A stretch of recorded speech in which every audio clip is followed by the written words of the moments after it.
That's what I was going to ask. If they can hear on the outside, since we can't hear.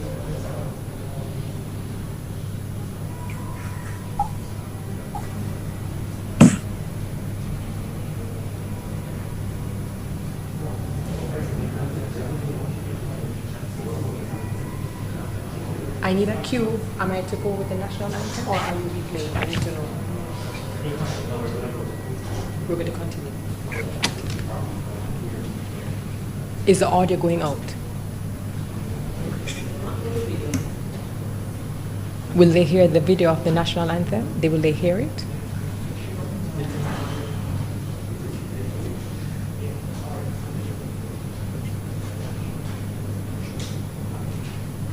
Colleagues, we cannot hear the video audio. Shh. Will I get a cue? Will I get a countdown from the video? I just need to get a cue, 10 seconds to count down for when the video is finishing. 3, 2, 1.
The national anthem of Jamaica always makes me smile.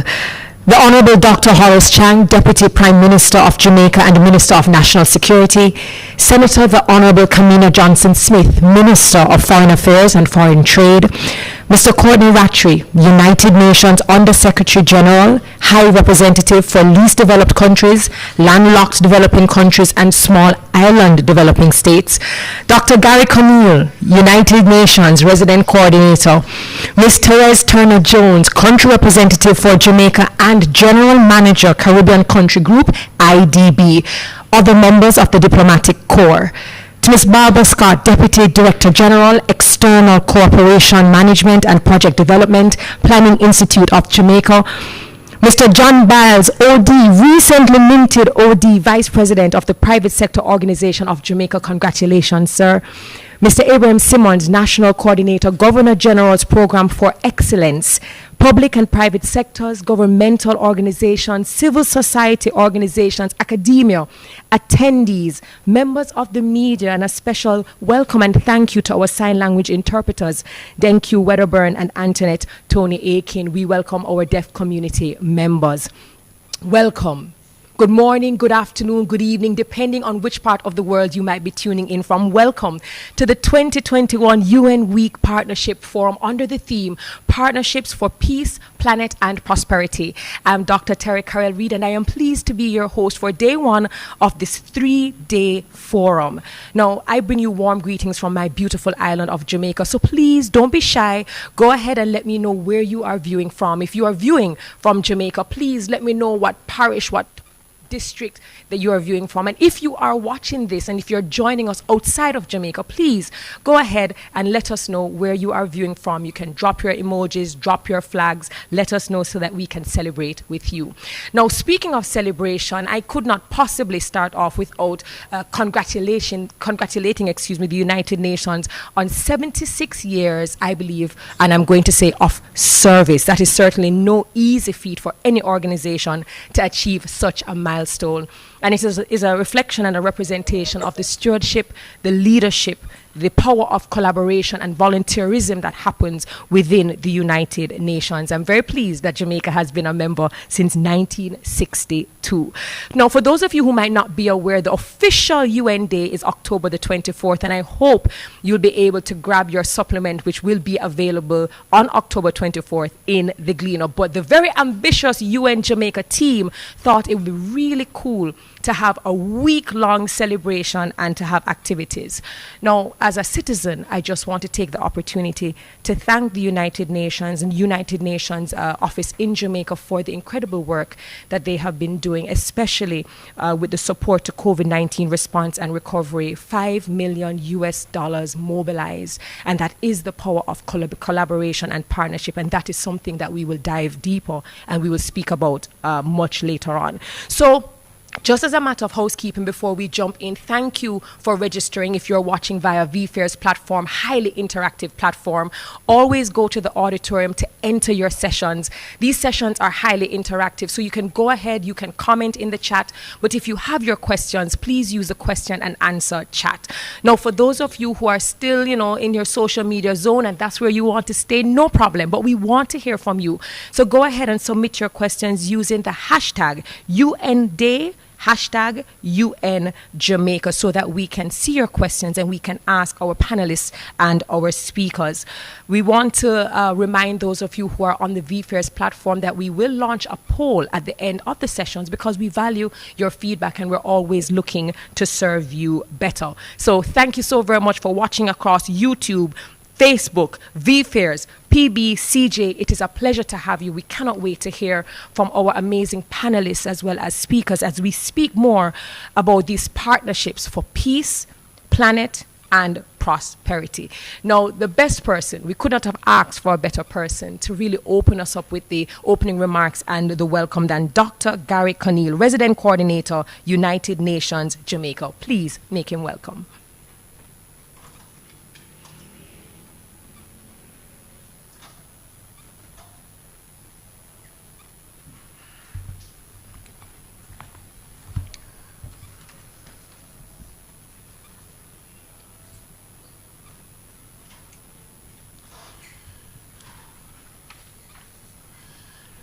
Thank you for these very kind words, Terry Carrell.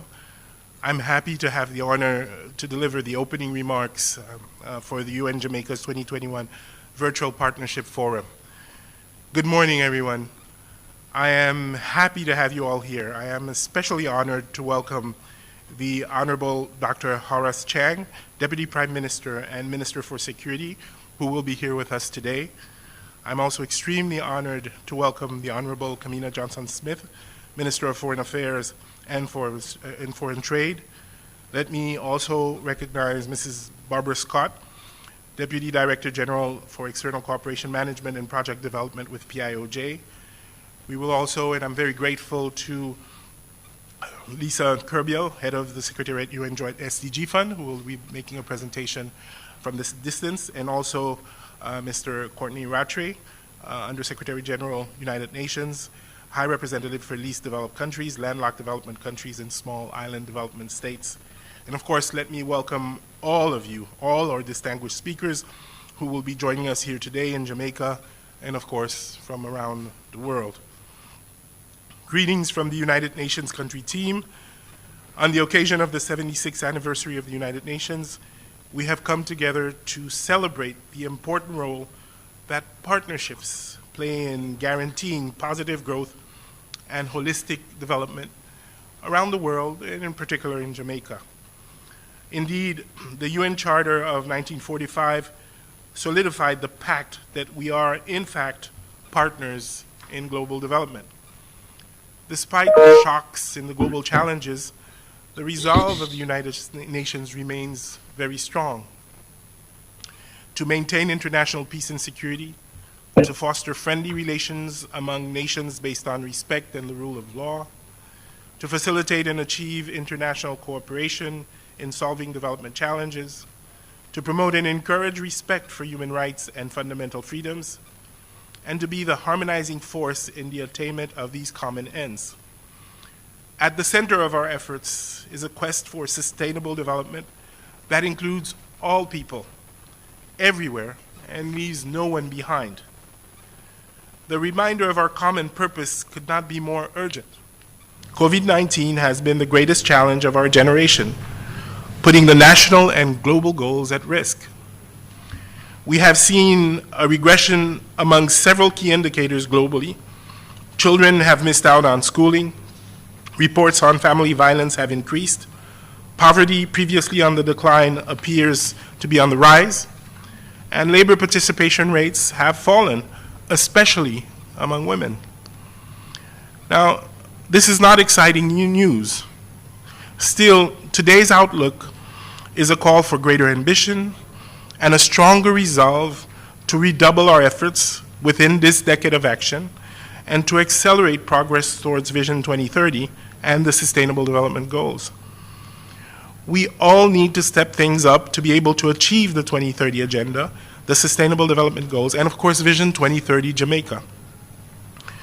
For many of the UN agencies, the COVID-19 pandemic heightened the need for highly collaborative partnerships to assess and respond to a wide range of issues, including those affecting children and adolescents. Allow me to use UNICEF as an example, whereby at the onset of the pandemic, UNICEF worked closely with the Ministry of Health and Wellness and other UN agencies to help deliver vital prevention and mitigation information to key audiences, including parent and caregivers, children, pregnant women, and families with children with disabilities. After several months of the pandemic hitting families hard, UNICEF partnered with the Caribbean Policy and Research Institute, CAPRI, to produce the first assessment of the educational, social, and psychological effects of the COVID pandemic on children. Furthermore, with COVID-19 taking an increasingly difficult toll on families, UNICEF partnered with the National Parenting Support Commission to establish parenting support helplines and teamed up with the private sector organizations of Jamaica, PSOJ, and the Office of the Children's Advocate to launch Safe Spot, a helpline to provide counseling support for children and adolescents. Through a multilateral partnership with the Private Sector Vaccine Initiative and the Ministry of Health, UNICEF supported the development of a digital vaccine information management platform designed to efficiently and securely manage the national vaccine rollout. These and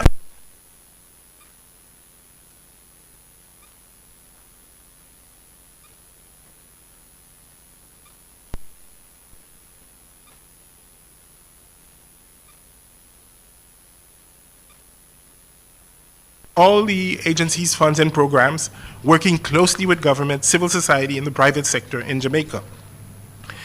This is the true power of partnership, and we have so many success stories which could be highlighted if we had more time. And you'll hear some others today. Together, we must work to address public health issues, strengthen critical supply chains, mitigate the effects of climate change, reduce inequalities, and ensure that access to development financing is equitable and fair. Now, I must recognize that the government of Jamaica has demonstrated global leadership in this fight for increased and diversified development financing. I recall the Honorable Prime Minister Holness joining the Prime Minister of Canada, the UN Secretary General, heads of states and governments, and key international partners to convene the Financing for Development in the Era of COVID-19 and Beyond initiative in 2020.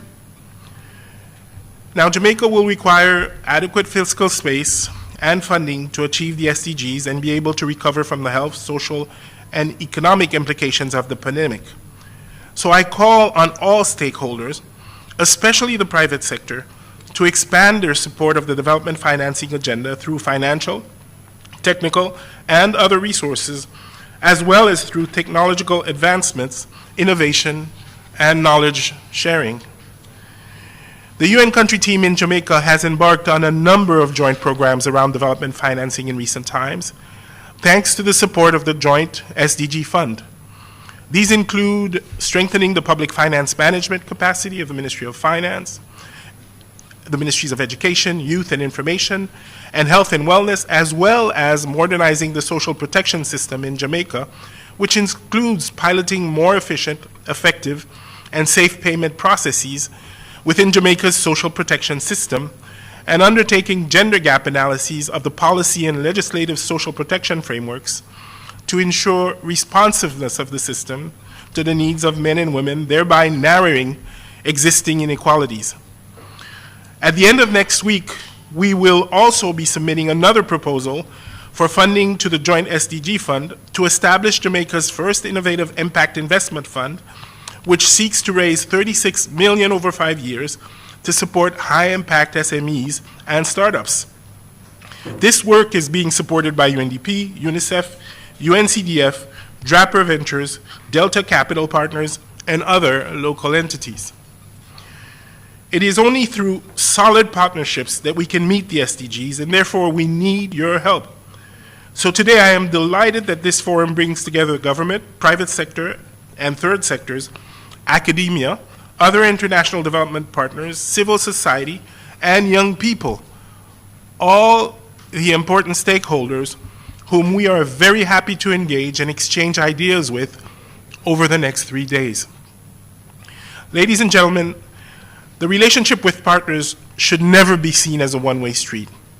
No, I believe that if we work together, we can realize benefits for all of us. After all, in the end, the objective is to encourage socioeconomic development in Jamaica, raise people out of poverty, provide quality health care for all, ensure that all children have access to education, aid in the fight against crime and violence, help all women and men to achieve their best and highest potential, prevent the negative impacts of climate change, and achieve sustainable and inclusive economic growth. Over the next 3 days, our speakers will share best practices and talk about the initiatives being employed to expand and realize our vision for socioeconomic development. We have been operating in silos for far too long, and so it is our hope that this week's event will inch us closer towards a more unified way of working. All of our partners should be aware that we are listening carefully to identify the needs you have and whether there are areas where the United Nations can contribute.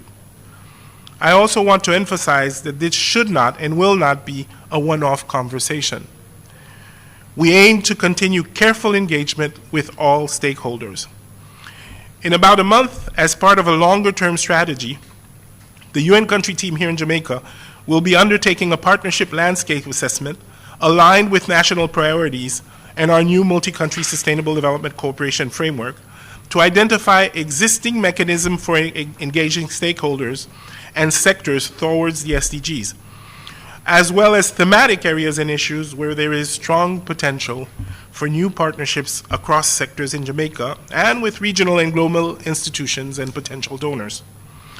Beyond Jamaica, the United Nations is also cooperating extensively with its partners throughout the Caribbean, including through the development of the new cooperation framework that represents the UN's vision of socioeconomic development for the entire English and Dutch-speaking Caribbean. We are also collaborating with other small island development states beyond the Caribbean to represent the interest of those SIDS in a coordinated and inclusive ways.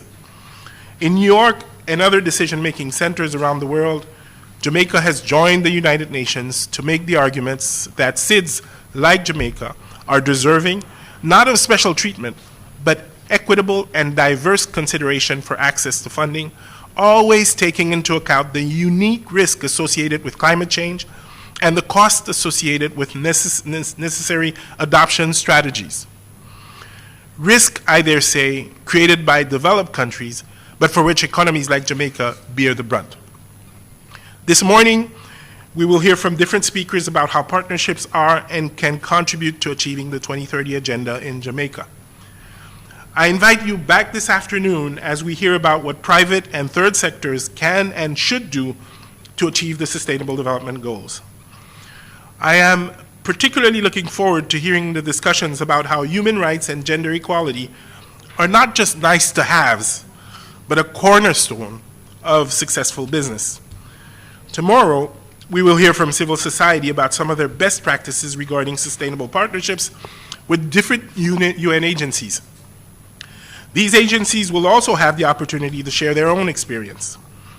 On Friday, we will host a workshop on building and scaling up effective partnerships. We want to use this workshop as a way to better understand the current partnership landscape in Jamaica, but also to identify how everyone can contribute to improve our partner relationships. Last but not by no means least, this week also features a special thank you to our frontline workers on the heels of Jamaica's Heroes Day. Allow me to thank Honorable Minister Grange publicly for encouraging all Jamaicans to especially recognize the contributions of our frontline heroes at this time. Through the Light Jamaica Blue initiative, UN and partners express gratitude to a wide range of essential staff who continue to partner with the peoples in government to help reduce, avert, and recover from the impact of COVID-19. Now, I don't want to go on any longer because I am certain that you all are eager to listen to the important words of our many distinguished speakers, such as the Honorable Dr. Horace Change and my good friend, Ambassador Rattray, Undersecretary General. You will hear more from me later in the program today. For now, let me pass the floor back to our talented moderator, who will introduce our next guest speaker. Thank you so much. Thank you so very much, Dr. Cornel, and if certainly anything resonated with you, we encourage you to let us know in the comments section, what were the parts of his speech and his delivery that really sat with you. While I was listening to him and I was taking my notes, what he reminded us of is that the SDGs were always the goals that we were always going for. And even though, yes, we've been impacted by COVID-19, we will not stop. We certainly will not throw our hands in the air. We will not give up. What it means is that in these unprecedented times, we double down, we step up, we align, and we unite. So we will continue to look at the gaps. We should continue to look at the impact. We should continue to assess who it is we can partner with, and instead of competing, let us collaborate. As I listened to Dr. Cornel, all I could think of is the African proverb that says, if you want to go fast, go alone. But if you want to go far, go together. So I absolutely look forward to hearing more about the United Nations of Jamaica, but even United Nations generally, as we continue to have meaningful conversations and we see meaningful collaborations turn in and convert into meaningful actions as well as outcomes. So again, thank you so very much to Dr. Gary Cornel for always being willing to partner to make that meaningful impact. So we just heard from Dr. Gary Cornel, and he gave us a very good oversight and overview of what this is all about. I now welcome Ms. Barbara Scott, Deputy Director General, External Corporation Management and Project Development, PIOJ, to bring her remarks. Please welcome her to the digital stage. Thank you, Chairperson Dr. Terry Carroll Reid, the Honorable Dr. Horace Chang, Deputy Prime Minister and Minister of National Security, Senator the Honorable Kamina Johnson-Smith, Minister of Foreign Affairs and Foreign Trade, Ambassador Courtney Rattray, United Nations Under Secretary General, High Representative for Least Developed Countries, Landlocked Developing Countries, and Small Island Developing States, Dr. Gary Cornel, United Nations Resident Coordinator, Mrs. Therese Turner-Jones, IDB Regional Manager, other members of the Diplomatic Corps, UN representatives, and all UN staff. Other distinguished guests, good morning all. The Planning Institute of Jamaica offers our congratulations to the agencies of the United Nations on your 76th anniversary celebrations. It is indeed our pleasure to be sharing with you on this very special occasion. 76 years is a long time. It is a lifetime. It is significant not just on account of the number of years, but also the opportunity it affords to reflect on the goals and aspirations of the UN as an organization over the period. There is undoubtedly much food for reflection. Anniversaries evoke a compulsion to look back and at the same time look forward. Your 76th anniversary provides an opportunity to reflect on the impact of the partnership which Jamaica has enjoyed with the UN over the years. Jamaica gained membership to the UN in 1962 when the country achieved independence. This marked the beginning of a most fruitful partnership in which the UN has collaborated with the government on a wide range of development issues. The UN agencies, each with their respective mandates and comparative advantages, have seen successes in tackling critical development issues related to children and youth, environment and climate change, population, health, education, safety and security, and social protection, to name a few. The UN has provided assistance to establish organizations such as the Office of the Children's Advocate and the Parenting Commission. Invaluable institutional strengthening has been provided to a number of ministries, departments, and agencies such as the Statistical Institute, the Ministry of National Security, the Ministry of Education, Youth and Information, the Ministry of Agriculture, among others. Support has also been provided to a number of civil society organizations to build their capacity to deliver well-needed services to vulnerable groups. In addition, we recognize the UN's work in community empowerment, disaster risk management, public finance management, gender-based violence, and more recently in supporting so effectively our country's COVID response. Indeed, there is scarcely a sector or an area across the socio-economic and environmental landscape of Jamaica that has not benefited in some way from UN support. The UN's commitment to assist Jamaica in achieving the 2030 Agenda for Sustainable Development and by extension the Sustainable Development Goals is a commitment to align itself with Jamaica's strategic priorities as articulated in Vision 2030, our long-term development plan, our vehicle for attaining our SDGs. A particular strength that the UN brings to its development engagement is its focus on and capacity for advocacy, especially on behalf of the vulnerable. Through advocacy, the UN has been influential in encouraging state and non-state actors to adopt policies and to pursue actions in the interest of vulnerable populations. Although in recent years there have been challenges mobilizing resources in sufficient quantities to meet the plethora of development needs in Jamaica, the efforts by the UN to mobilize resources has not waned, nor has the effort to contribute to national development reduced. Instead, the drive to identify funding has intensified along and successful partnership between Jamaica and the UN towards the achievement of the goals of Vision 2030, our National Development Plan, and the SDGs. Thank you, ladies and gentlemen. Thank you so very much, Ms. Barbara Scott, Deputy Director General, External Cooperation Management and Project Development, PIOJ, reminding us that the UN support covers the length and breadth across socio-economic and environmental industries and entities, and that is strategic if we're ever to achieve those SDGs, and it comes from having a shared vision, having focus in terms of enhancing and building our capacity, and having the commitment and dedication that is transformational, consistent, and constant. Thank you so very much.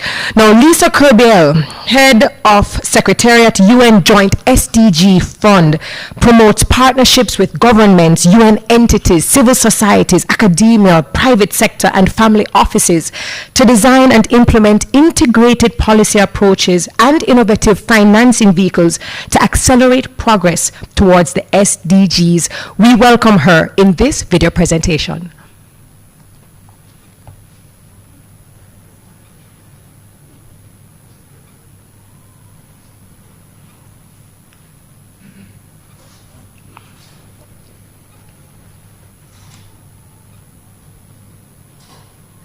Is this audio for you? Development partners, mission, civil society, private sector representatives, partners, and friends. My name is Lisa Kerbiel. I'm head of the Joint. They can't hear the audio. I'm honored to speak at this high-level partnership dialogue and as part of the United Nations Jamaica Partnership Group. My special thanks to United Nations Resident Coordinator Gary Neal for this opportunity. Colleagues, in my capacity as head of the fund, I'd like to congratulate Jamaica on being successfully selected as one of the 62 programs that received funding from the Joint SDG Fund last year through the fund's post call for proposals from the enabling environment for SDG financing. Our SDG financing portfolio is focused on two pillars: development and enabling environment Financing, and supporting catalytic investments that have the potential to leverage additional resources for SDG acceleration. Jamaica is one of the 69 countries around the world that are developing a new wave of SDG financing strategies to assess the public, private, and development finance landscape in the country, create clear links between policies, planning, and budgeted processes, and at the same time, deepen partnerships and financial resources toward countries' priority SDG areas. For countries like Jamaica, the development of financing strategies in the public finance management system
Ladies and gentlemen, we do apologize for the technical glitches. I think if it's one thing we've learned, especially with COVID-19 and working remotely and doing digital and virtual programs and seminars and webinars and conferences, is that these things absolutely happen. I thank you so very much for your patience, for your kind understanding. So because we're having a few glitches with that video, we're going to head straight into the rest of the program. And then, of course, we will try to ensure that you see that video presentation that is presented by Lisa Kirby.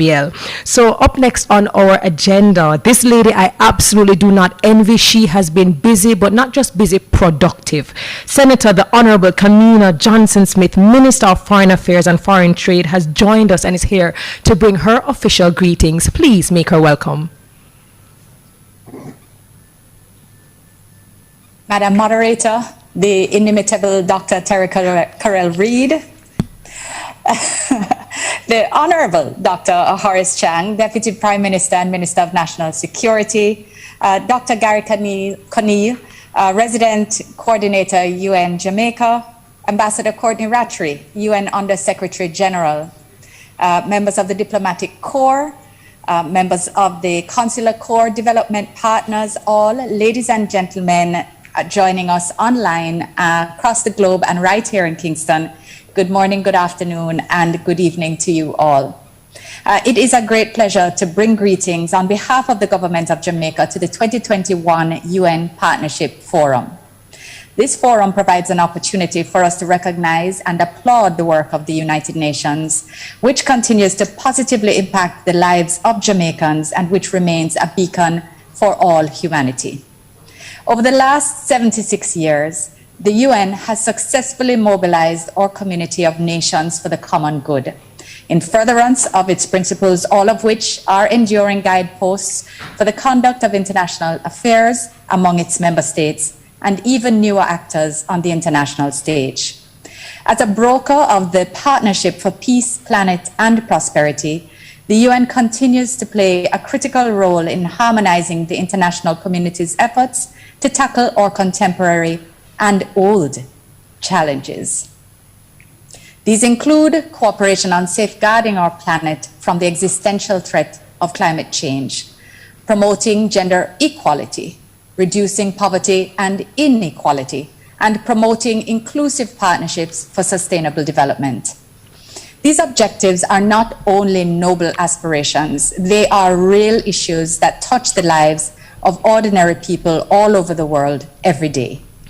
Ultimately, progress on these issues means a better life, a better quality of life for Jamaicans and for people everywhere. This is why Jamaica is proud to play an active role in advancing the aims and objectives of the United Nations. Ladies and gentlemen, Jamaica's decision to join the UN immediately after gaining political independence in 1962 was born out of the recognition of the critical importance of multilateralism. As a young nation, we recognize the power of partnerships, of international partnerships, in meeting the needs and development aspirations of our people. Over the last 59 years, our partnership with the UN, and particularly through the UN country team and specialized agencies in Jamaica, has been nothing short of transformative. At the national level, the UN has played a pivotal role in facilitating the implementation of Vision 2030 Jamaica, the National Development Plan. In this connection, given our extensive alignment, we also continue to receive critical support towards achieving the SDGs. I wish to recognize in particular today the ongoing technical assistance and financial support that the UN has committed to our fight against the COVID-19 pandemic as we seek to build back better and leave no one behind. We are especially thankful to the UN for providing almost 7,000 healthcare workers or unsung heroes with access to personal protective equipment, including more than 10,000 disposable surgical respirator masks. In collaboration with the UN country team, we've managed to procure equipment for approximately 28 ventilators. We've also scaled up our testing capacity with their assistance through the training of staff at the national laboratories on molecular detection of COVID-19, results interpretation, and in the operation of the RT-PCR machines to detect COVID-19. The vaccine management platform facilitated through UNICEF has been absolutely critical, and we look forward to making further progress in tackling vaccine hesitancy through a partnership on a coordinated communications campaign. Through these concerted efforts, as a country, we are and will be in a much better place than we were at the start of the pandemic. For that, we are truly appreciative of the UN. Ladies and gentlemen, to achieve the SDGs, we must do more than recognize the connections between people, planet, and prosperity. We must continue to reinvigorate the spirit of multilateralism that has underpinned our partnership with the UN and leveraged its transformative power. It's therefore entirely positive that this forum will facilitate discussions on the UN multi-country Sustainable Development Cooperation Framework for the Caribbean. This framework is the result of an extensive consultative process with the government, IDPs, NGOs, the private sector, civil society, and academia. It is my hope that through this forum and beyond, many more persons will become more keenly involved in this instrument and for setting the UN's development activities locally. We must strive to increase local awareness of just how important the UN's programming has been and continues to be for improving the lives of every Jamaican. In closing, as we look forward to celebrating the 76th anniversary of the UN on October 24th, I once again applaud our resident coordinator and each and every one of the 13 member-strong United Nations country team and specialized agencies, which we are pleased to host here in Jamaica. We applaud you for your hard work and indeed for your commitment to ensuring Jamaica's prosperity. Ladies and gentlemen, I wish for this forum every success, and I thank you for your time and welcoming me here. Thank you. Thank you so very much, Senator the Honorable Kamina Johnson-Smith, Minister of Foreign Affairs and Foreign Trade. I echo her sentiment. You know, she reminded us that the UN nation, not just globally, but Jamaica, what we're always doing is we're taking some of the old issues, we're tackling those old issues, we're also reassessing new and emerging issues, and we're trying to deal with it. And that requires a strong team, it requires collaboration, it requires unification across many industries with different kinds of partners, with flexibility, innovation, agility, adaptability. And listening to your delivery and your speech, all I could see was a common thread throughout all of the speeches and all of the remarks that we've heard so far. And it really means that, you know, until the rights for all are acknowledged and respected, and until there's access for all to health, education, equality, jobs, opportunities, and until we are deliberate in our thoughts and in our actions where the environment is concerned, then we will never be satisfied, and we should never be satisfied. We should always endeavor to do more, especially in these areas. And I really want to commend the United Nations office here in Jamaica, and of course all of the other United Nations partners, for really collaborating to ensure that there is this peace for planet and for prosperity for all. I just want to remind you, if you are a part of the conversation, you like to share it with your friends, your family, your network, please go ahead, use the hashtag UN Jamaica as well as UN Day. If you are there on the VFairs platform and it's your very first time, don't worry about it. It is highly interactive. There is an auditorium and everything there is actually clickable. So with all of our panelists and speakers who you will hear from over the next 3 days, if you go to the tab Meet Our Speakers, you can get a full idea of the profile of each speaker and panelist on the program. We also have an exhibitors hall. You have virtual booths from all of our UN partners. I think over 30 booths where you can go, you can browse, you can get your resources and learn more about how you possibly could get involved. There's also a photo booth I hear that you can go and get your digital photo taken. So again, thank you for joining us across YouTube, Facebook, Instagram, those of you who are tweeting live, as well as those of you who are joining us on the VFairs platform. Again, this is 3 days, and we are certainly glad that we can celebrate 76 years with the United Nations, and this is the 2021 UN Week Partnership Forum. Now, earlier we had a little glitch with the Lisa Kerbiel video, but I think we're still trying to figure it out, and that is fine. So at this time, I'd like to introduce our very first speaker. And our very first speaker is the Honorable Dr. Horace Chang, Deputy Prime Minister of Jamaica and Minister of National Security. Certainly a very busy gentleman, and we're very grateful that he could join us today. Kindly make him welcome.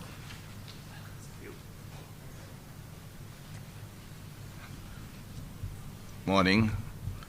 Our moderator, Dr. Terry Carroll Reid, my colleague, Senator Honorable Camilla Johnson-Smith, Minister of Foreign Affairs and Foreign Trade, Dr. Gary Conneal, our Resident Coordinator, United Nations in Jamaica, Ambassador Courtney Rattray, United Nations Under Secretary General, Ms. Lisa Kubriel, Head of Security, United Nations Joint Sustainable Development Goals, Ms. Teresa Turner-Jones, the IDB Country Rep and Caribbean Manager, Ms. Barbara Scott, Deputy Director General of the PIOJ, members of the media, distinguished guests, ladies and gentlemen across the media, across the globe, listening in on the United Nations activity through YouTube and Zoom and other virtual means. Mr. John Baez, please forgive me for missing there, from the PSOJ of Jamaica. All distinguished ladies and gentlemen across listening, it is said that necessity is the mother of invention. I would want to further posit that necessity is the master of innovation, as history would have it. In an innovative response to challenges and harsh realities of post-World War I and II, the then world leaders established the United Nations as the bastion and standard for peace, global stability, and human upliftment. Dr. Conneal, on behalf of the government and people of Jamaica, please accept my heartiest congratulations on the 76th anniversary of the United Nations. Jamaica has contributed to and benefited from the United Nations guiding principles of equity, cooperation, respect for human rights, and fundamental freedom for all without distinction. Indeed, it is only through collaboration and partnerships that countries can truly aspire to lasting peace and prosperity. I'm inspired by the theme of this year's anniversary celebrations, Partnerships for Peace, Planet, and Prosperity. At a time when all countries of the world are required to find innovative solutions for the social, economic, financial, and psychological fallout from the ongoing global health crisis, it is opportune to revisit and take a fresh look at the roadmap that was crafted some 76 years ago in the United Nations Charter. Countries across the world today contend with the scarcity of essential commodities, increasing number of fatalities as a result of COVID-19, vaccine diplomacy and limited availability of life-saving medicines, upended global logistics, and competitive and oftentimes unequal international trade regimes. At the regional level, our challenges are accentuated by political instability, social unrest, and mass migration in our neighboring Haiti. Well-financed transnational criminal networks, and the unpredictable delivery of vaccine options. In what has been described as the most severe public health crisis in the 20th century, small island developing states such as Jamaica and the countries of the Caribbean region must compete and contend for limited available medical resources and provide the necessary assurances to our people. We have only been able to successfully engage in this global vaccine race because of partnerships. In other words, the effectiveness of our national response to the ongoing global public health crisis has been determined by the degree to which we forge strong collaborative partnerships. However, the question will remain outstanding. Should not the United Nations, through its relevant agencies, have played a much greater role in the pandemic? It's the first event of this kind that has happened since the founding of the United Nations. Should the regulatory agency have played such a dominant role as they have through the WHO?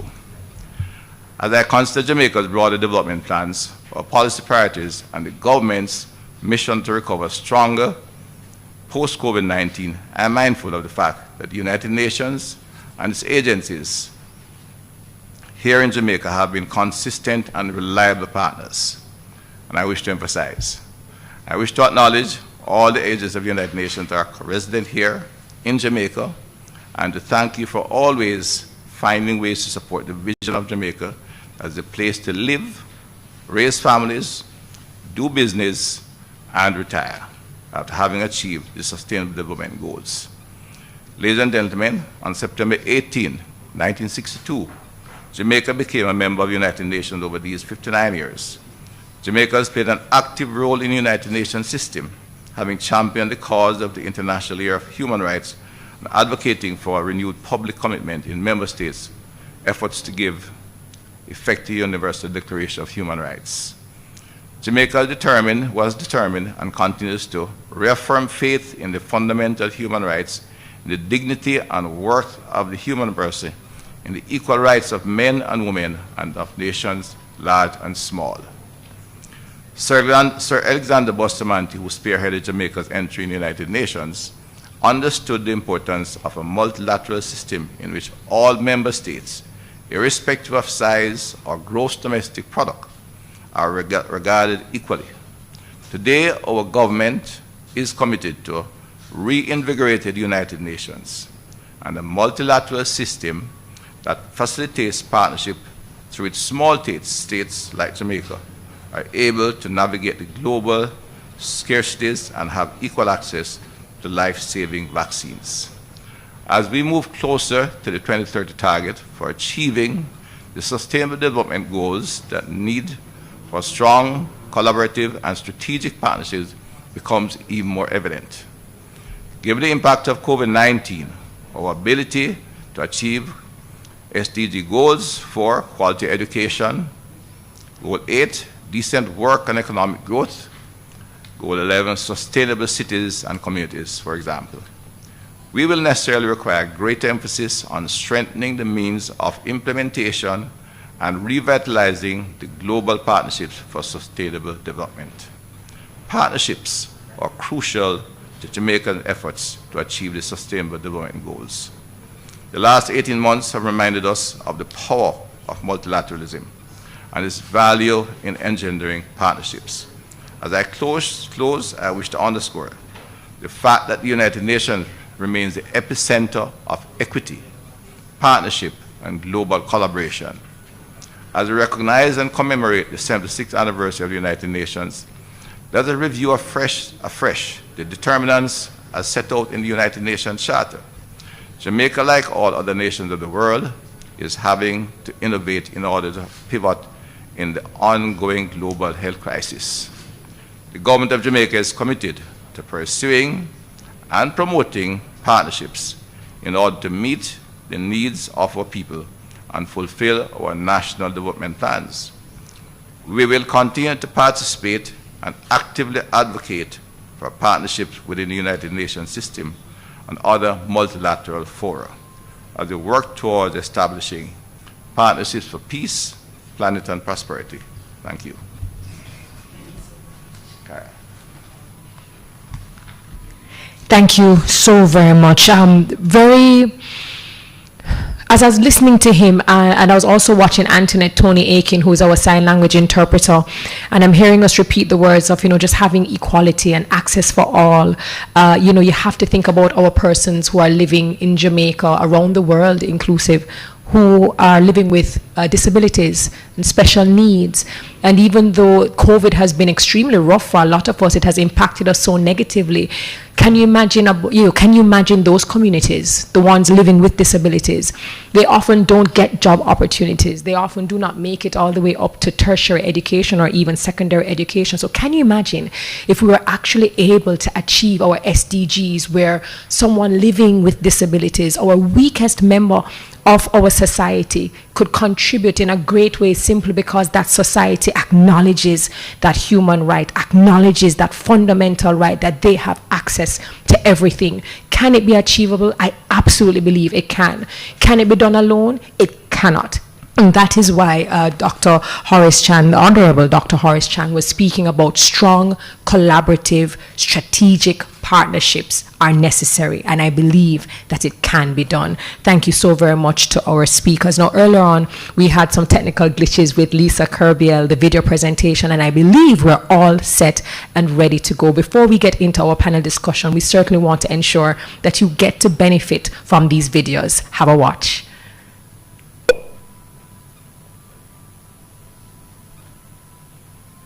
UN Resident Coordinator Gary Camille, development partners, head of diplomatic mission, civil society, private sector representatives, partners, and friends. My name is Lisa Kerbiel. I'm head of the Joint SDG Fund Secretariat. I'm honored to speak at this high-level partnership dialogue as part of the United Nations Jamaica Partnership Week. My special thanks to United Nations Resident Coordinator Gary Camille for this opportunity. Colleagues, in my capacity as head of the fund, I'd like to congratulate Jamaica on being successfully selected as one of the 62 programs that received funding from the Joint SDG Fund last year through the fund's first call for proposals on the enabling environment for SDG financing. Our SDG financing portfolio is focused on two pillars: developing an enabling environment for SDG financing and supporting catalytic investments that have the potential to leverage additional resources for SDG acceleration. Jamaica is one of the 69 countries around the world that are developing a new wave of SDG financing strategies to assess the public, private, and development finance landscape in the country, create clear links between policies, planning, and budgeted processes, and at the same time, deepen partnerships and financial resources toward countries' priority SDG areas.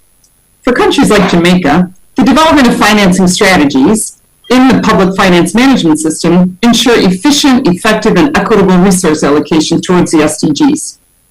At the same time, given the government's responsibility for the national budget, aid coordination, resource mobilization, and financing strategies, their ownership of this project is the only key ingredient to sustain the transformative change needed.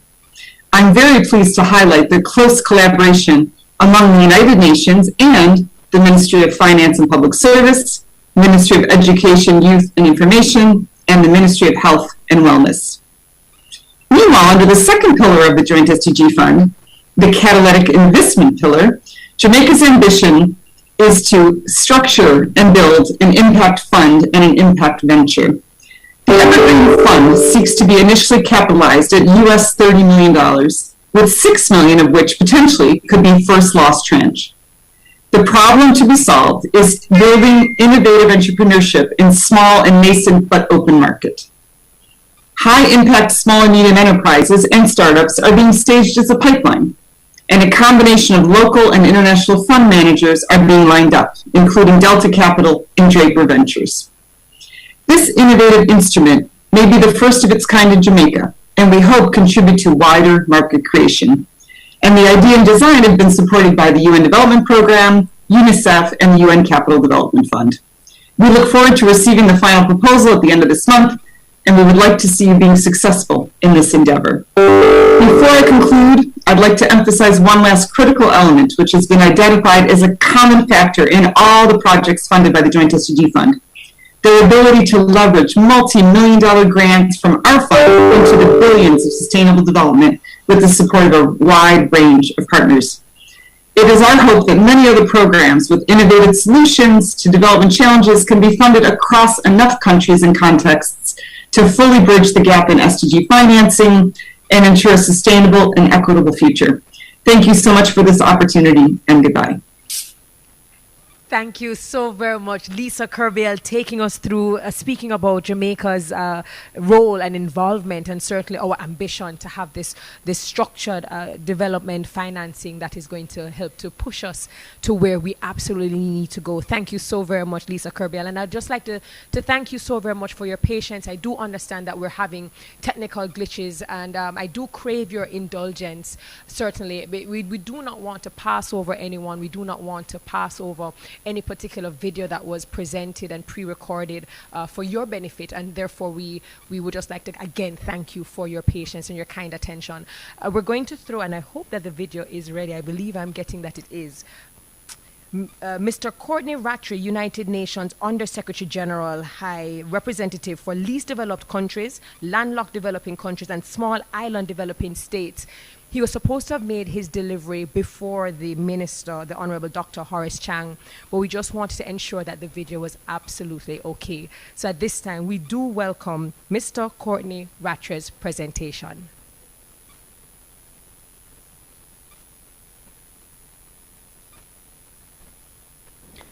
Dear friends, ladies and gentlemen, colleagues, thank you so much for inviting me to speak at this special occasion. You know, I may have left the Jamaican mission to the United Nations, but I can assure you that the mission of Jamaica, in its widest sense, has not and will never leave me. I am particularly pleased, therefore, to speak to you today on the theme that you have chosen to mark UN 76, namely Partnerships for Peace, Planet, and Prosperity. Partnerships is at the heart of everything that we do in my UN office, the Office of the High Representative for Least Developed Countries, Landlocked Developing Countries, and Small Island Developing States, OHR LLS. Whether that's convening the public and private sectors to deliver for people and the planet, fostering South-South cooperation, or bringing islands together to harness the blue economy, all that we do is to the benefit of our constituents, the 91 most vulnerable countries in the world. A huge test of our partnership ethos will arise next year in Doha, Qatar, as we convene the 5th United Nations Conference on the Least Developed Countries. There we will launch a new LDC program of action for the next 10 years that will embody the theme we are discussing today: peace, prosperity, and a safer planet. And at the heart of it all will be successful partnerships. Ahead of today's event, when I started to think about the value of partnerships, I recalled a remarkable feat achieved by one of Jamaica's most celebrated sons. I speak about the cricketer Michael Holding. Now, Holding is obviously famous for his fast bowling, but he actually still holds the world record for the last wicket partnership in a one-day international, a last-stand partnership that accounted for 106 runs against England back in 1984. Now, I suppose I should mention that the guy at the other end was one Sir Vivian Richards, and that he scored 93 of the combined 106 runs. But that actually makes my point. Successful partnerships rely on each party coming together and combining their strengths and allowing each other to succeed and to thrive. Nowhere is this more true than in our work with small island developing states, and that is where I'd like to focus my remarks today.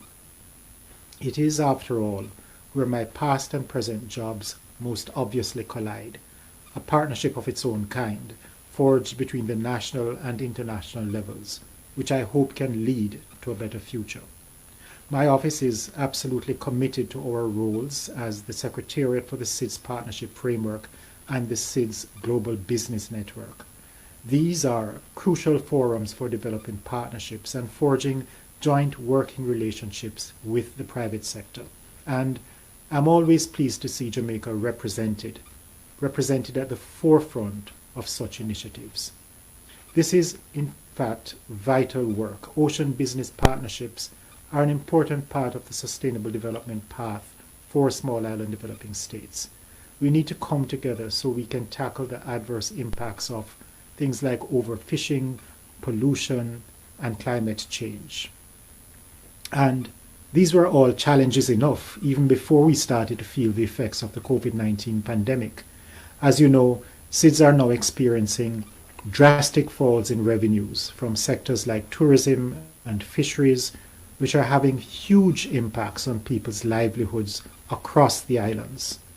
Last year, SIDS suffered significant economic scarring as a result of the pandemic, losing over 9% of their GDP compared to 3% in some other developing countries.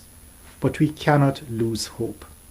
As Malayla Yousafzai, the young Pakistani activist for female education, once said, "We realize the importance of the light when we see darkness." I was pleased to see, as part of your UN Week program, the recognition of the frontline heroes who have helped to reduce, avert, and recover from the impact of the pandemic. We owe it to them, more than anyone else, to truly find a way to build back better. And for me, better is synonymous with together. During the pandemic, we at the UN, we have had to adapt the way we work and support you. Last December, our SIDS Global Business Network organized a series of webinars on partnership opportunities for sustainable blue economy transition and pandemic recovery in SIDS, in which we brought together private sector, public and civil society stakeholders.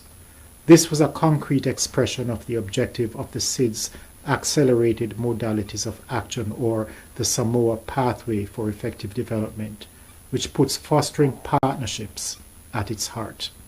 And rightly so, because without partnerships, neither SIDS nor their development partners could expect to overcome and recover from the pandemic, nor could they preserve the gains made towards the achievement of the Samoa Pathway and the 2030 Agenda. In February next year, we have a huge opportunity to regain impetus on our shared agenda. My office will host the Global Business Network Forum during the Our Ocean Conference in Palau in mid-February. This biannual forum is focused on developing partnerships in ocean industries, especially with the private sector. This is important because we all know that SIDS face inherent vulnerabilities. Their small size, high exposure to external shocks, and narrow resource and export base. But it is through partnerships that these vulnerabilities can be addressed. Innovative partnerships can provide economies of scale, support resilience building, and facilitate sustainable infrastructure development. By adopting a project aggregation strategy, SIDS can achieve results that would be impossible by acting alone. For example, by joining forces, multiple SIDS and their partners can develop and submit larger-scale climate adaptation project proposals to the Green Climate Fund within a single portfolio. Or they can bundle their investment projects to attract investments from the large institutional investors. We are, in fact, developing a financial model with private sector partners in which a suite of SIDS sustainable infrastructure projects can be packaged to attract long-term financing at reasonable costs by marketing an SDG bond to institutional investors. The idea is to structure the bond so that it fits into the high-grade liquid fixed income allocation of institutional investors such as pension funds, insurance companies, and sovereign wealth funds. The point is, acting together can reap rewards. You know, the world capital markets currently hold over $100 trillion in assets under management.